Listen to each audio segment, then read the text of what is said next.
On the evening of the 13th of July 2024, at the Butler Farm Showgrounds in Pennsylvania, an assassination attempt occurred shortly after 6 p.m., one which will be recorded in history books for many years to come. The shooter was Thomas Matthew Crooks, a 20-year-old native of Pennsylvania.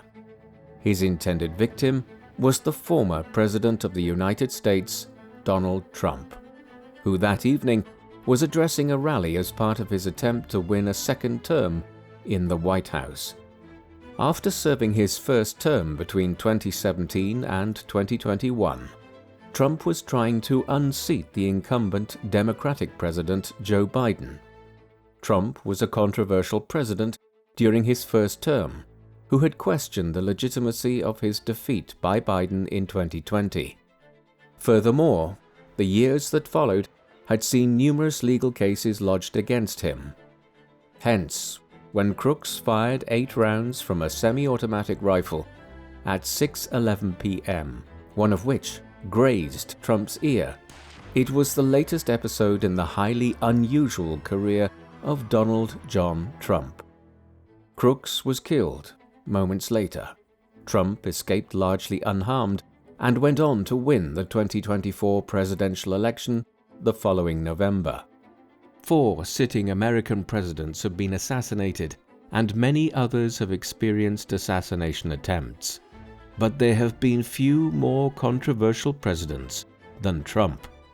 What is most unusual about this is that the Trump family had barely any experience of politics prior to his decision to run for president in 2015. So, what actually is the broader background of the Trump family? Where did the Trumps come from? And how has their past shaped the most consequential president of the early 21st century?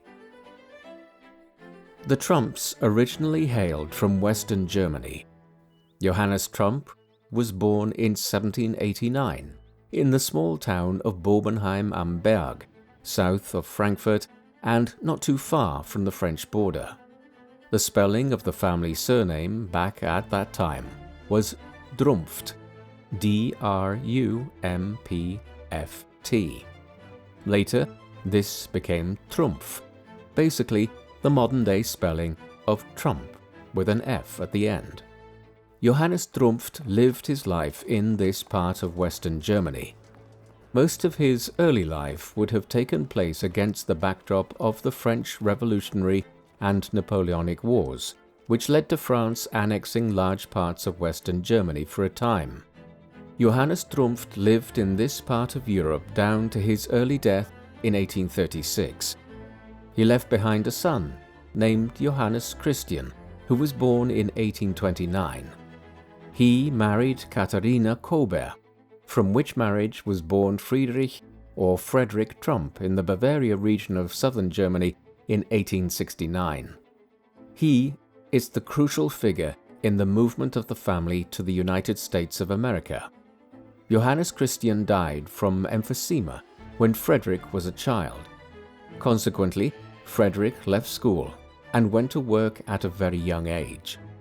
Then, in 1885, at just 16 years of age, he decided to join the growing exodus of Germans to America. When he arrived in New York City that year, he recorded his name as Trumpf with an F at the end. It would soon become just Trump. At the time that he left Germany in 1885, Frederick had not yet served his mandatory term of military service within the Kingdom of Bavaria as a constituent part of the German Empire.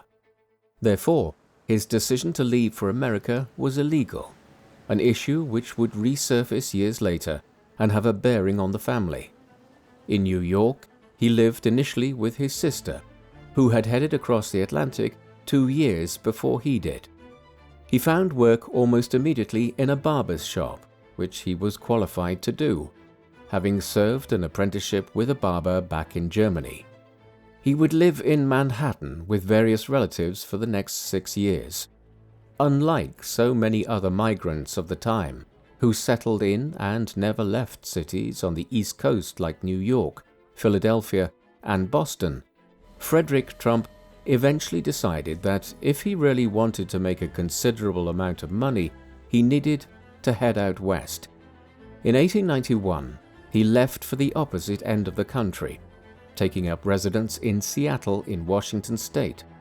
There, he used his savings from years of working in Manhattan to buy a small restaurant, which he renamed the Dairy Restaurant. It was the beginning of a period of 10 years in which he lived in various places out on the west coast of North America, both in the US and in British Columbia, north of the border in Canada.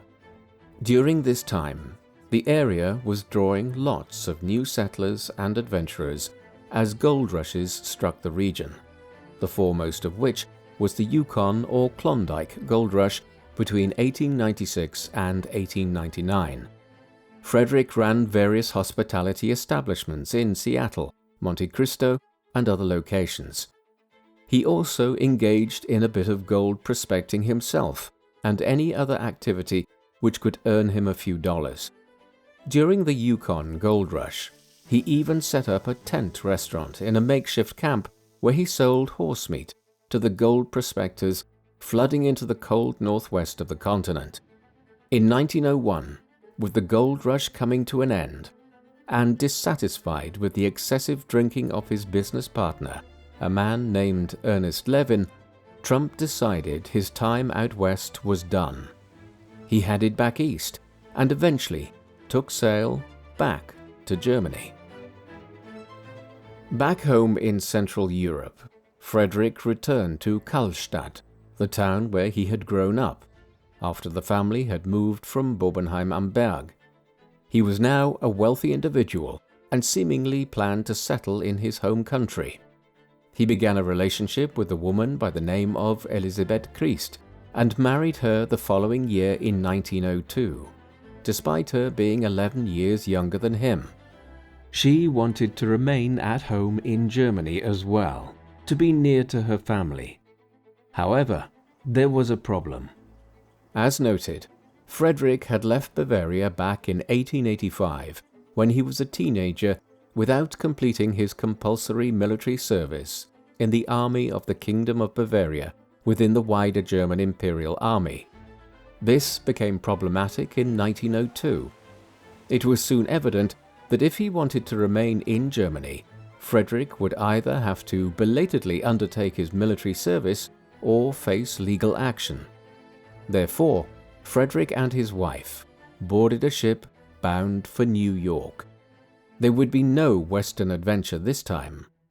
They settled in the Bronx in 1902. In New York, Friedrich and Elizabeth soon started a family. A daughter named Elizabeth after her mother was born there in April 1904. Then, as Friedrich's wife suffered from homesickness, they briefly attempted to return to Germany. The Bavarian authorities resumed their prosecution of Friedrich as soon as they arrived back, leading them to migrate for the final time to New York early in 1905. Friedrich was finally stripped of his German citizenship on this occasion, and there would be no returning home for the Trumps now. For better or worse, their future lay in the United States. By the time they were back in New York, Elizabeth was pregnant again. Fred Trump, the most consequential figure in the family's rise to riches and fame, was born in the Bronx on the 11th of October 1905. A third and final child, a boy named John, was born in 1907. Right around this time, the family relocated to Queens, a thinly inhabited borough at a time when lots of people were moving to escape overcrowded Manhattan. Friedrich returned to his old trade as a barber, commuting each day from Queens to a shop which he opened on Wall Street in downtown Manhattan.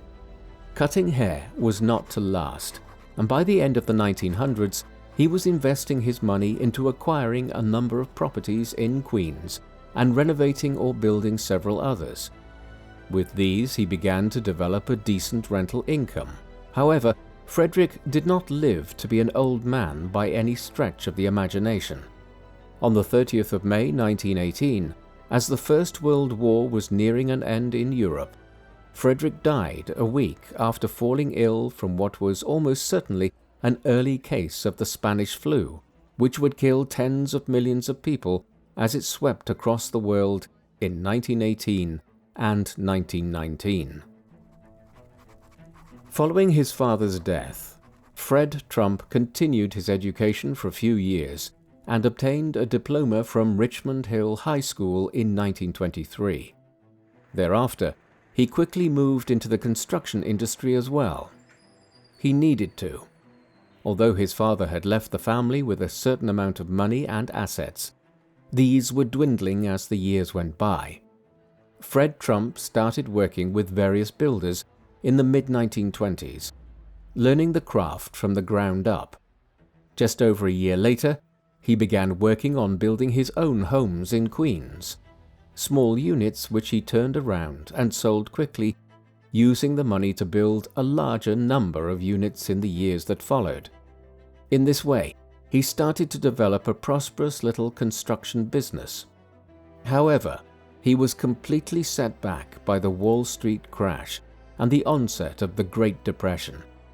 Because of these developments, Fred Trump ended up investing his assets in a supermarket in the early 1930s and ran that for several years as construction ground to a halt throughout Depression-era America.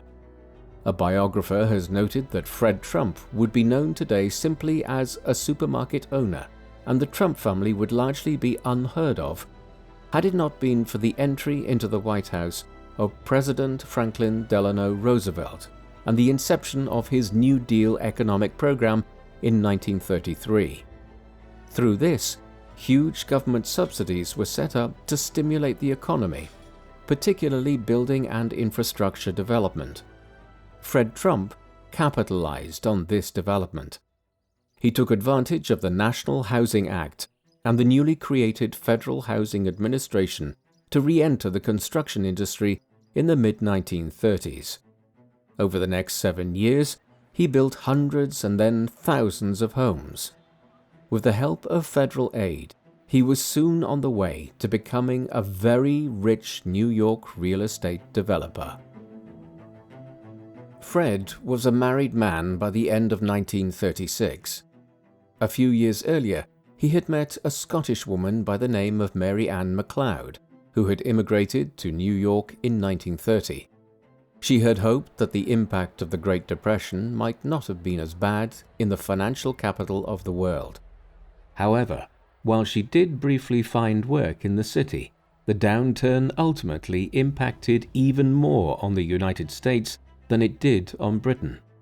Following this setback, she briefly returned home to Scotland, but in a tale reminiscent of Friedrich Trump's Atlantic hopping back in the 1890s and 1900s, she decided to give America a second shot and returned there before long.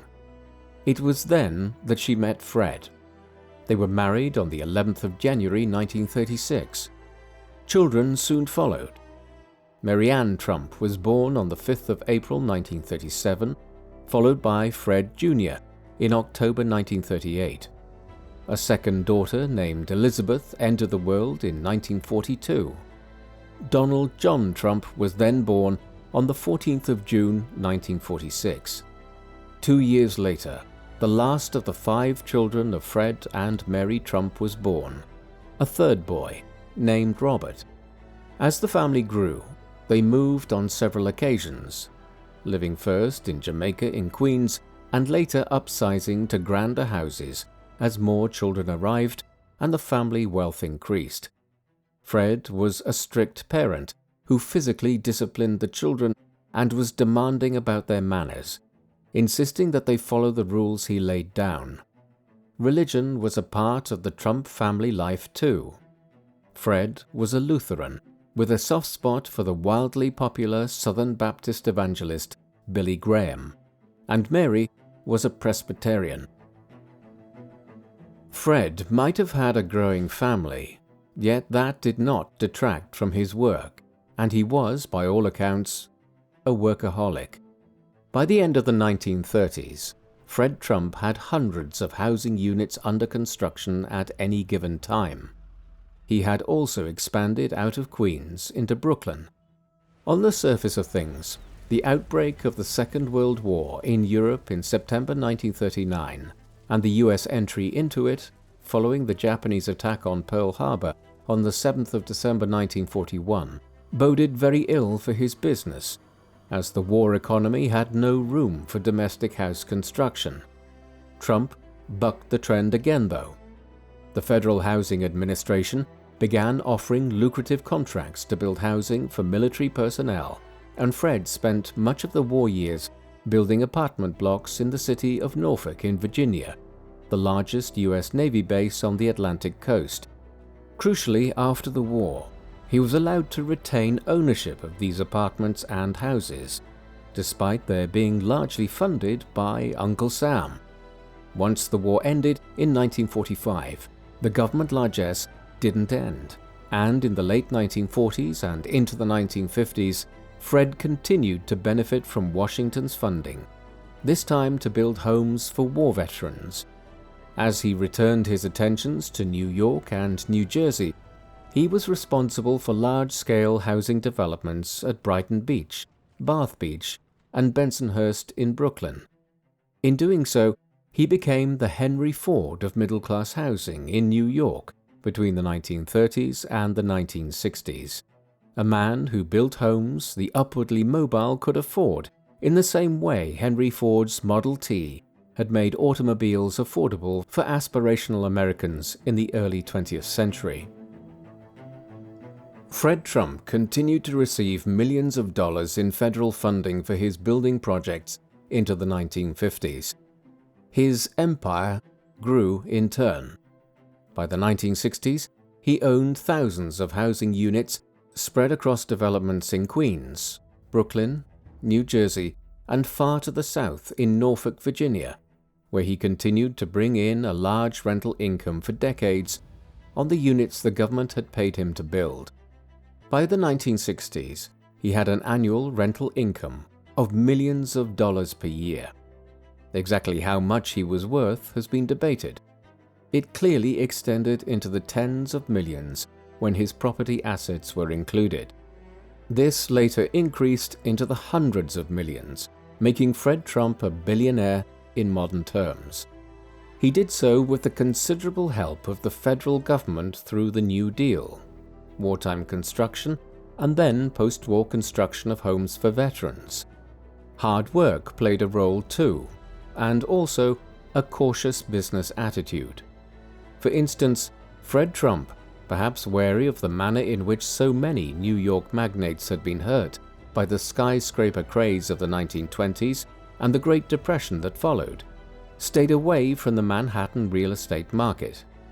He was also a political figure, careful to cultivate good relationships with leading New York politicians and officials within the Federal Housing Administration, though his political views remained fairly secretive. Trump donated to charitable causes too, notably a number of hospitals and medical centers in New York and New Jersey. Still, his philanthropy was not on the scale of earlier magnates of the Gilded Age, like Andrew Carnegie or the Vanderbilt family. Fred Trump turned 60 years of age in 1965. The average life expectancy in the United States at that time was slightly under 70 years of age. Granted, multimillionaires with access to the best medical care on the planet did tend to live longer. Nevertheless, Fred's thoughts were turning to reducing his workload and starting to transfer his empire to a successor. His eldest son was Fred Trump Jr., who Fred Sr.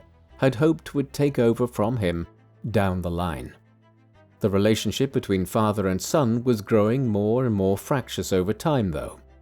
Freddie, as he was known to family and friends, was inclined to acquiesce to his father's wishes initially and became a vice president within the Trump Organization in the 1960s.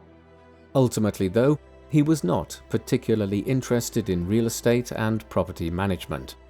He had met an airline hostess in his youth by the name of Linda Clapp and married her in 1962. Through her, he became more interested in planes, and he developed an ambition to become a pilot. In due course, he began taking lessons, and he would eventually become an airline pilot for a period of time. Simultaneously, he unfortunately developed a serious alcohol problem, arguably compounded by the strained relationship with his father owing to his decision not to work within the family business. By the early 1970s, Linda left him with their 2 children, Fred Trump III and Mary Trump. Freddie's life would continue to deteriorate in the 1970s, losing his job as a pilot on account of his drinking. He eventually returned to working for his father. However, by then, he was effectively reduced to doing odd jobs and rent collection as his younger brothers had superseded him. Freddie died from a heart attack at just 42 years of age in 1981, which was most probably brought on by excessive drinking over the years. When Freddie decided he did not want to succeed his father as head of the family business in the 1960s, Fred had begun to prepare his middle son, Donald, to take over instead. He was employed by the organization by the late 1960s, and Fred gradually devolved more and more responsibility to him. In the 1970s, he was handed greater control over affairs, and Donald had different ideas about how to run the business.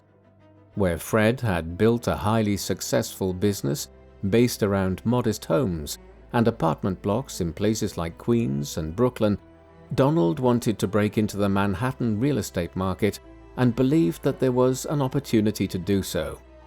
The center of New York City was run down by that time, a far cry from the glory days of Manhattan real estate in the 1920s. Thus, in 1978, Donald obtained a loan of $70 million to begin redeveloping the Commodore Hotel next to Grand Central train station on Park Avenue in Midtown Manhattan. The loan was acquired on the basis that Fred would act as guarantor for it if Donald's investment went bad. At a time when the redevelopment of Manhattan was about to take off, the project succeeded and the newly refurbished Commodore opened in 1980 as the Grand Hyatt Hotel. Simultaneously, Donald had also started developing a 58-story skyscraper on a site where 5th Avenue meets 56th Street.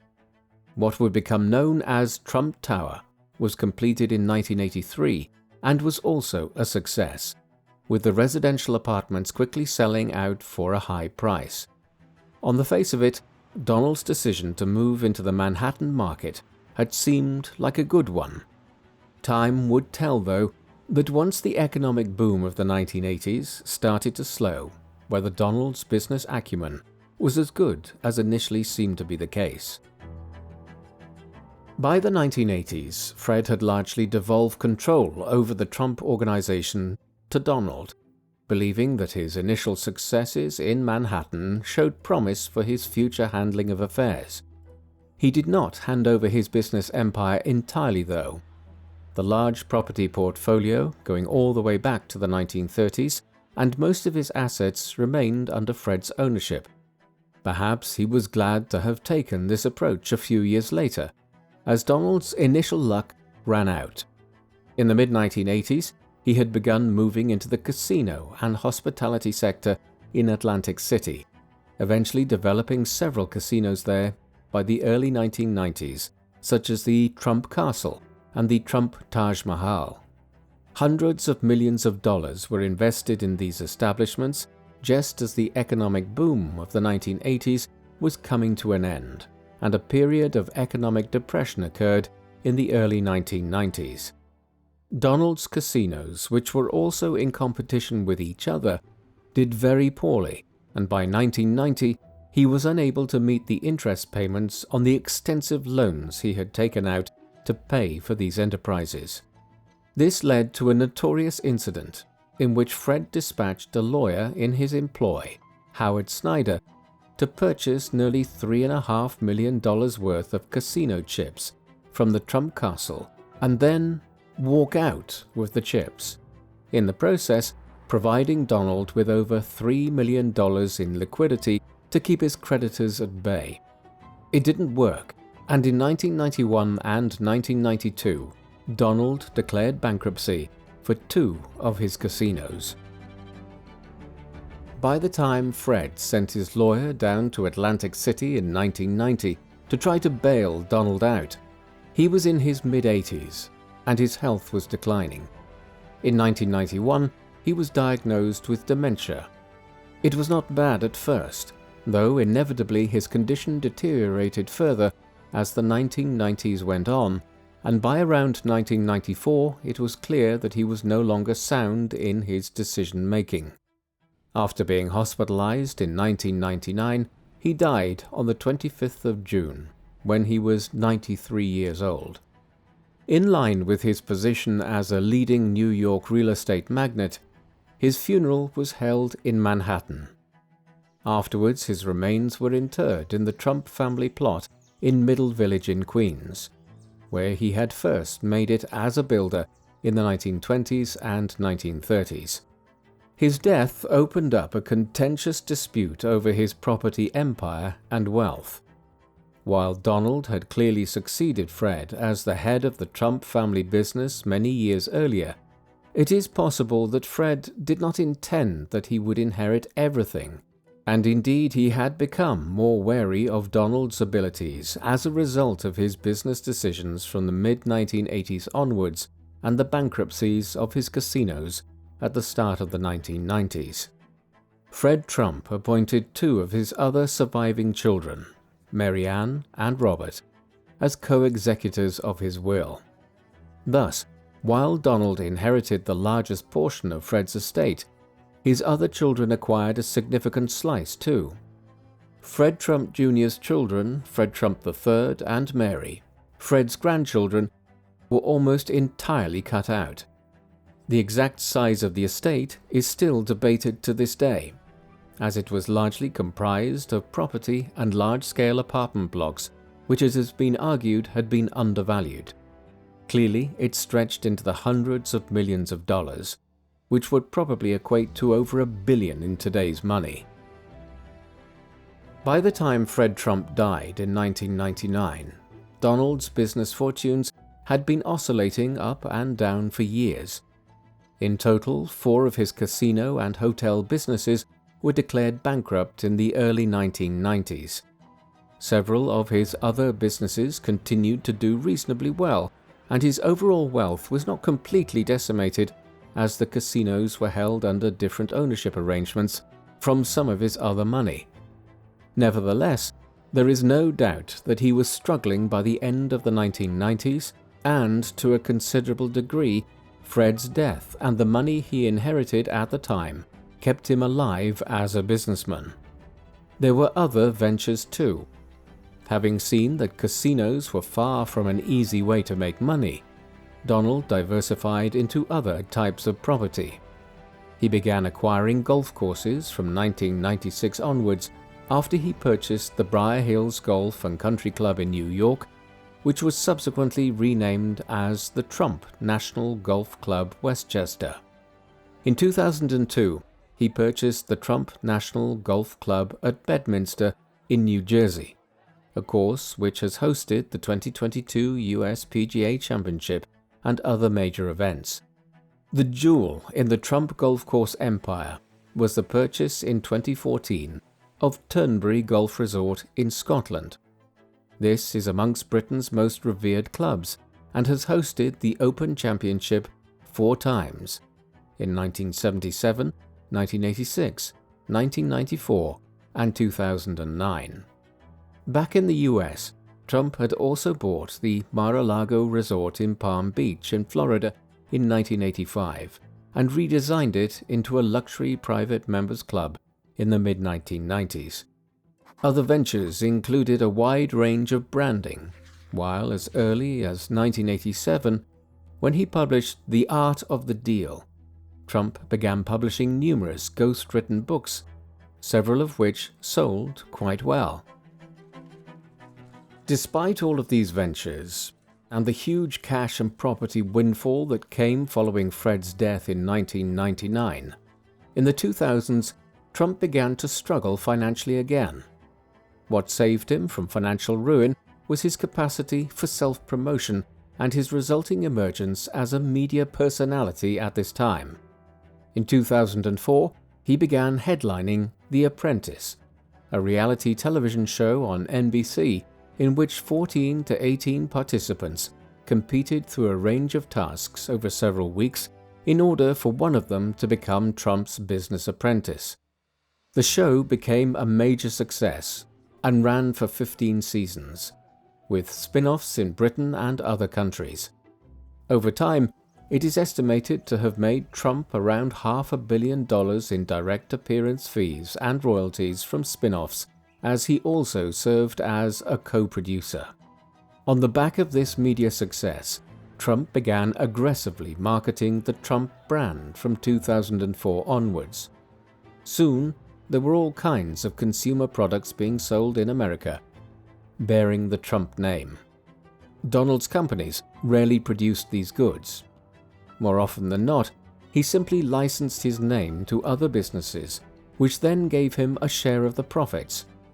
This brand licensing pulled in tens of millions of dollars. Surely the most infamous episode in this marketing blitz was the establishment of Trump University. This began operating from 2005 and offered courses in real estate management and other aspects of business life. The college was not accredited, and so the degrees that it offered were of very limited value. Before long, lawsuits began to stack up from students unhappy with the level of training they had received and with deception about the value of the qualifications. Trump University ceased offering courses in 2010 and was closed the following year. Despite the money which he inherited in 1999, and that he made as a result of the success of The Apprentice and a range of related marketing and business ventures, a large proportion of Trump's business endeavors continued to lose money and act as a major drain on his more successful projects. The lawsuits concerning Trump University, for instance, would eventually have to be settled for tens of millions of dollars. To compound his problems, the American economy crashed in September 2008, following years of speculative lending on unsecured mortgages. As this happened, Trump, despite all the money he had inherited over the years and earned through his role in The Apprentice, once again ended up in financial difficulty. Trump Entertainment Resorts, an umbrella organization for several of his hotels and hospitality ventures, declared bankruptcy in 2009. This was reflected in Trump's tax affairs. Throughout the 2000s and into the 2010s, he was officially in the red and paid little or no taxes most years, claiming tax rebates for his more successful businesses against the losses for those which were doing poorly or which had folded entirely. In a highly contradictory development, accusations would later be made that Trump and his organization were inflating the value of several businesses and properties at the very same time in an effort to secure large loans and to encourage investment in Trump's various enterprises. By this time, Donald's children were becoming involved in running his businesses. He first became a married man back in 1977 when he wed Ivana Zelničková, a model who was born in Czechoslovakia in 1949 and who had immigrated to the United States in 1971 after obtaining Austrian citizenship through a marriage which allowed her to leave Czechoslovakia. She divorced her first husband in 1973 and then married Donald 4 years later. They had 3 children together. Donald Trump Jr. was born on the last day of 1977. Ivanka arrived in 1981, and Eric Trump was born in the first days of 1984. Donald had adopted many of the conservative personality traits of his father. He never smoked or drank alcohol, but is rumored to have cheated on his wives, though.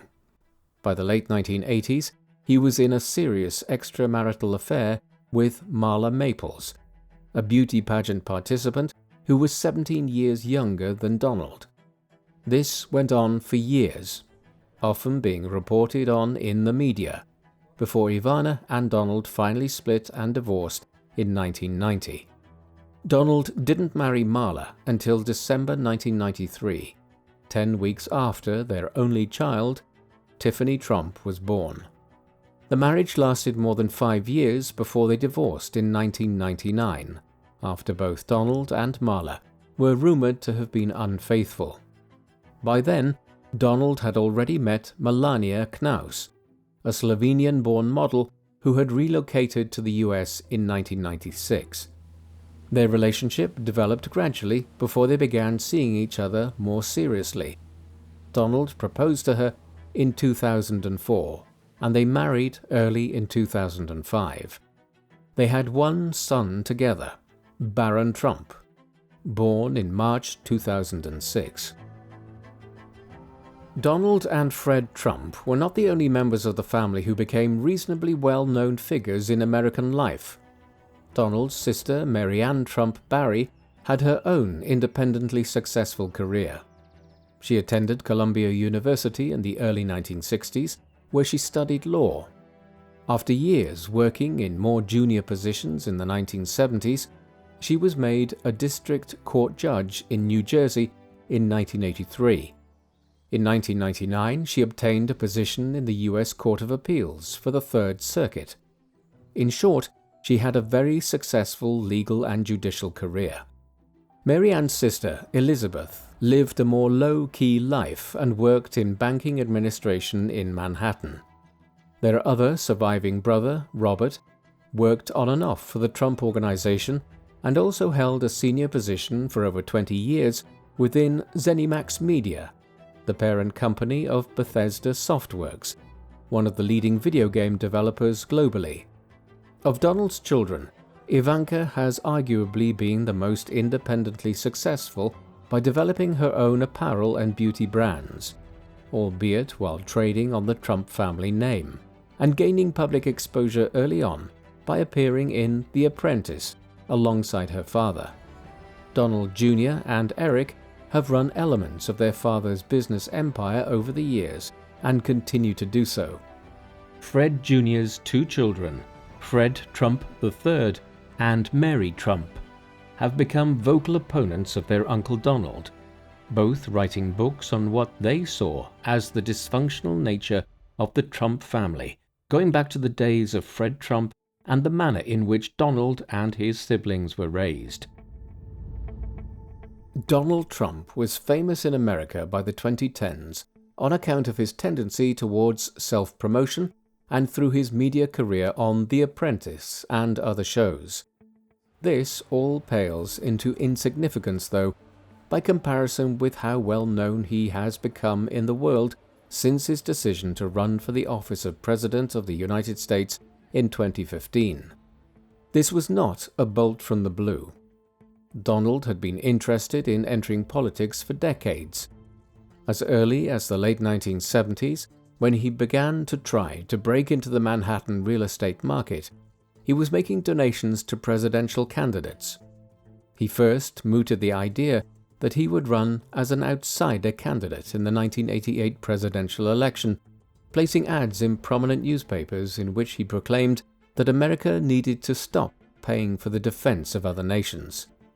This was only the first of several instances in which he made vague statements about throwing his hat into the ring, doing so again in 2000 and 2012.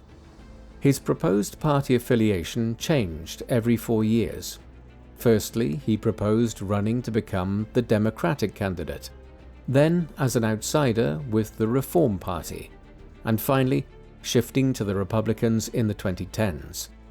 During Barack Obama's second term as president between 2013 and 2017, he became more vocal about immigration and other issues and finally announced his intention to run for the Republican candidacy in the summer of 2015. His campaign was viewed askance by most pollsters initially. However, gradually Trump's poll ratings started to trend upwards, and he received the most votes in the Super Tuesday primaries. Not long after, he emerged as the Republican candidate, who would go head-to-head with the Democratic Party candidate Hillary Clinton in the general election. Although he lost the popular vote, when the election was held on the 8th of November 2016, Trump won 304 votes in the Electoral College to the 227 Clinton acquired, thanks to Trump winning the Rust Belt states from Pennsylvania west to Michigan and Wisconsin. Donald Trump entered office as the 45th President of the United States on the 20th of January 2017. When he arrived in Washington, he did so without any experience of politics on any level. Neither Donald nor any member of his family had ever held a major political office within New York's politics or in Congress. Additionally, while he had connections to New York-based politicians, such as the former mayor of the city, Rudy Giuliani, Trump had few other contacts in Washington. He was a political novice who was now in charge of running the government of the United States. Donald's response to finding himself in this situation was very different to the manner in which he would enter office at the start of his second term in 2025. In 2017, he decided to call upon a large number of politicians, business leaders, diplomats, and other people with experience of politics to form his government. The former commander of the United States Central Command, Jim Mattis, for instance, became the Secretary of Defense. A veteran senator, Jeff Sessions, became the Attorney General. The former commander of the U.S. Southern Command, John Kelly, was made the Secretary of Homeland Security. There were certainly less experienced individuals appointed by Trump as cabinet members. For example, Betsy DeVos, an heiress, who was made the Secretary of Education, but to a considerable extent, Trump drew on people with experience of government and the military to staff his first administration. Within his own family, his daughter Ivanka and her husband, Jared Kushner, acted as prominent advisors during his first term. All of these things would mark the start of Trump's first term, as different from the commencement of his second. Trump's first presidential term was marked by controversy from the very beginning. There were uncorroborated accusations about possible Russian collusion in his election, and these reports were amplified when evidence was presented to show that members of the Trump administration had contact with the Russian government in the run-up to the election. Nothing concrete was ever proven, and the case of supposed Russian collusion was probably more an example of carelessness in associating with Russian entities than any sort of conspiracy. Still, concerns about Trump's connections to the Russian government persisted and would lead to an attempt to impeach him for the first time in December 2019. The impeachment bid ultimately failed in the Senate, where 2/3 of senators have to vote to impeach in order to do so successfully. Elsewhere, key issues which shaped Trump's first presidency on the domestic front included immigration policy, tax cuts, and in particular, efforts to repeal the Affordable Care Act, known colloquially as Obamacare, legislation passed in 2010 by President Barack Obama, which had attempted to reform the American healthcare system and extend healthcare insurance and coverage to tens of millions of Americans. Ultimately, attempts to replace it during Trump's presidency stalled in the face of a failure to come up with a working alternative. On the international stage, Trump took a hostile approach towards Iran, scrapping the nuclear deal which had been reached in 2015 and which would reach a new zenith in his second term with the bombing of 3 nuclear sites in Iran to prevent the development of Iran's nuclear capability. Another key feature of his foreign policy was the Abraham Accords of 2020. Through these, the US sought to normalize relations between Israel and a number of Muslim countries in the Middle East and Africa. Over time, Donald Trump began to fight with virtually every veteran official he had appointed at the start of his term, leading many to quit or be fired. There were 3 attorney generals under Trump. Jeff Sessions left in 2018 and was replaced by Bill Barr. Jeffrey Rosen ended up serving briefly as acting attorney general at the end of Trump's term. There were also 3 secretaries of defense: Jim Mattis, Mark Esper, and Christopher Miller. Many similar examples could be cited. Even the Office of Chief of Staff, the person responsible for managing the White House, operated with a revolving door. Trump fell out with both Reince Priebus and John Kelly before finishing with a 3rd Chief of Staff, Mark Meadows. Despite these issues, the economy was booming for the most part during Trump's first term in office. The Secretary of the Treasury, Stephen Mnuchin, and the Secretary of Commerce, Wilbur Ross, both remained in post for the full 4 years and provided stability. The economy grew by between 2% and 3% each year. Employment was high and the stock market soared. Trump was proud of this economic performance and adopted a non-interventionist approach to the economy. All of this was scuppered, though, by the onset of the COVID-19 pandemic in the spring of 2020. As shelter-in-place was adopted as a national mitigation strategy, tens of millions of people were furloughed, and the government had to intervene by spending trillions of dollars to provide financial relief. When all was said and done, over 1 million Americans would lose their lives from the pandemic. Throughout all of this, Trump lamented the economic impact of the pandemic, blaming China and the Chinese Communist Party for both instigating the pandemic and covering it up in its early stages. He has ever since been both criticized and praised for his actions during the pandemic, and it has been hypothesized that COVID-19 is the primary reason for him losing the 2020 presidential election to Joe Biden. Trump aroused a lot of opposition during his first term. Many left-leaning liberals were appalled by his immigration policies, his often inflammatory rhetoric, and other measures. This aside, polling suggested that prior to the onset of the COVID-19 pandemic, Trump was looking like probably winning re-election in 2020. The simple fact is that regardless of how people felt about him personally, the economy had been doing very well between 2017 and early 2020. Voters return politicians to power when they are doing well economically. The onset of the pandemic changed all of this. Many people were unhappy with the general situation, and that unhappiness was directed towards the administration in an election. His approach was contrasted by the media with that of Andrew Cuomo, the governor of New York, who held daily press conferences in the early epicenter of the pandemic in the US and seemed to be offering effective leadership in a period of emergency. As the crisis escalated, and America recorded more deaths than any country in the Western, developed world, his rating in the polls fell considerably. He would face Joe Biden, Barack Obama's vice president, in the election which was held on the 3rd of November 2020.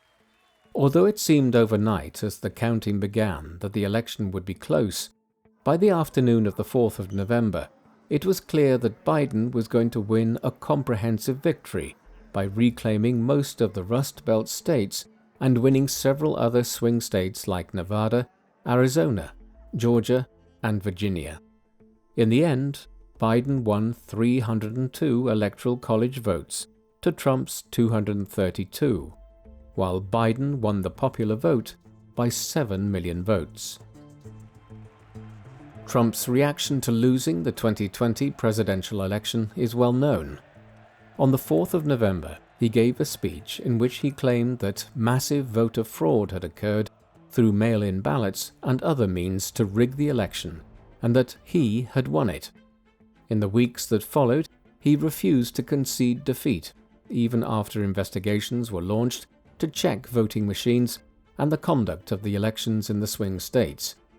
All of this came to a dramatic and unfortunate crescendo on the 6th of January 2021, when Congress met to certify the results of the election.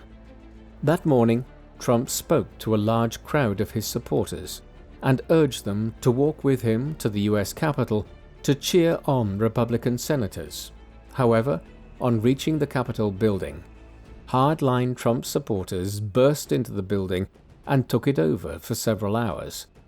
When they left, one person was dead, and the entire building had been ransacked. Several further deaths, including members of Capitol Police, occurred in the following days. Despite the historic disturbance, members of Congress returned that night and certified Biden as president. The second attempt to impeach Donald Trump began not long afterwards, supported by some Republicans, though ultimately too few Republican senators to successfully impeach Trump on this second occasion. Trump left office under an immense cloud. While the majority of the members of the Republican Party in both the House of Representatives and the Senate had refused to impeach Trump, he was condemned by the left for what they saw as actively encouraging what they referred to as an insurrection at the Capitol on the 6th of January. Yet, before long, Trump reasserted his control over the party as the MAGA movement, an acronym for Donald Trump's catchphrase, "Make America Great Again," seemed to be as strong as ever after the loss of the election and the events at the Capitol. Thus, when midterm elections were held in 2022, lots of Republican candidates who had been given Trump's blessing appeared on the ballot. This aside, Trump himself was facing multiple criminal cases, which seemed to increase in number every few months. For instance, he was accused of election interference in Georgia, of withholding classified documents from the National Archives, and of fraud and business manipulation over many years in New York. These prosecutions moved at a very slow pace, and so Trump was able to launch a campaign to become the Republican candidate in 2023. He vanquished challengers like the governor of Florida, Ron DeSantis, and co-opted the independent candidate Robert F. Kennedy Jr. into his campaign. Thus, Trump became the Republican candidate for the 2024 presidential election. His efforts to become only the second president in U.S. history to serve non-consecutive terms after Grover Cleveland in the late 19th century received a huge boost on the 27th of June 2024 when he and the incumbent Democratic President Joe Biden went head-to-head in a debate. In the course of this, it became apparent that 81-year-old Biden's cognitive decline while in office had been quite dramatic. It took the Democrats 4 weeks to convince Biden to exit the race and to draft in his Vice President Kamala Harris as the Democratic candidate. This debacle, combined with the fact that Biden's presidency had seen a cost of living crisis brought about by high inflation, resulted in Trump winning the election when it was held on the 5th of November. Trump even won the popular vote for the first time in a presidential election. Donald Trump's second term started very differently from his first. Where he was unsure of himself in 2017 and staffed his cabinet with a lot of experienced politicians and military and national defense figures, in 2025 he appointed a range of people whose primary qualification was their loyalty to him, or otherwise that they moved in the same circles which he did. For example, Pete Hegseth, a Fox News presenter, was appointed as the Secretary of Defense. Hegseth does have experience as a soldier. However, he has never run a large organization, nor did he serve in a senior capacity in the military prior to his media career. There were many other examples of inexperienced individuals being appointed to senior positions. The new administration's focus was on a number of policy issues, with immigration and economic policy being the most important. Trump has seemed especially determined to introduce huge tariffs on almost every nation in the world, though he has rolled back on doing so as the stock market has repeatedly responded to his measures negatively, most notably after his Liberation Day tariffs in April 2025. On the international stage, Trump has engaged in a complete reorientation of US foreign policy as it has existed since the Second World War, reorientating the focus of the US towards the Indo-Pacific region and away from Europe in an effort to concentrate American resources on the rising threat of China. This strategy has also resulted in European nations increasing defense spending as they can no longer rely on the help of the United States against the threat of Russia. Although these strategic changes could be argued to be sound, Trump has also made controversial claims on other countries' territories, which has seen him assert, for example, that he wants to take Greenland from Denmark and transform Canada into a 51st US state, as well as taking control of the Panama Canal again. As of the summer of 2025, there are already several members of the Republican-controlled Congress who are moving to defy Trump on issues such as his tax reduction bill, his tariffs, and his approach to the Russian war of aggression against Ukraine. Trump's presidency could become hugely contentious if the president comes into direct conflict with Congress. Many American families that have achieved great success, either in politics or business, have had their heyday. While several members of the Kennedy family, for instance, remain prominent in American life, it is unlikely the family will ever again occupy the position of prominence which they did in the country's politics back in the 1960s. The Bush family dominated American politics for a time between the 1980s and the 2000s. However, Jeb Bush's presidential bid in 2016 never came close to succeeding, and the family seems to have receded from view these days. Business dynasties such as the Vanderbilts and Rockefellers that once held huge influence throughout the United States are broadly no more. This cannot be said of the Trumps. Their story isn't finished. Donald Trump has a large part of his second term as president to serve out, and has even made statements about trying to reverse the 22nd Amendment, which limits individuals to serving no more than 2 terms as president. Even if he does respect the Constitution and does not attempt to stand again in the 2028 presidential election, it is entirely plausible that the baton will be handed on to the next generation. Donald Trump Jr. looks as though he would consider trying to succeed his father as a leader of the MAGA movement years from now. Indeed, given that the Trump family's wealth has increased considerably in recent years, along with the profiles of the Trump family members, especially his children, it remains to be seen whether the Trump presidency is the start of the latest of a long line of familial dynasties, from the Roosevelts to the Kennedys and the Bushes, that have shaped American politics over the last century. The story of the Trumps is unusual. For a family who have become so prominent in the history of the United States, they were quite late arrivals. Friedrich Trump only migrated to the country from Germany in 1885, and even returned briefly to his homeland in the early 1900s. The family's financial success was a stop-start affair for many years. Friedrich Trump prospered when he was out west, during the era of the Yukon Gold Rush at the end of the 1890s, but he was not amazingly wealthy, and his early death created a precarious financial situation for his family. His son, Fred, started to succeed as a builder in the 1920s, only to have the Great Depression come along and set him back again. In the end, the family's real rise came about owing to government largesse through the New Deal of the 1930s, military contracts during the Second World War, and post-war social housing programs. Through all of this, Fred Trump built a huge real estate empire in New York, New Jersey, and Norfolk, Virginia. By the time he began handing the real estate empire over to Donald, Fred was a billionaire in modern terms. Donald was a different businessman. He wanted to break into the Manhattan real estate market and be a figure that was known within New York high society.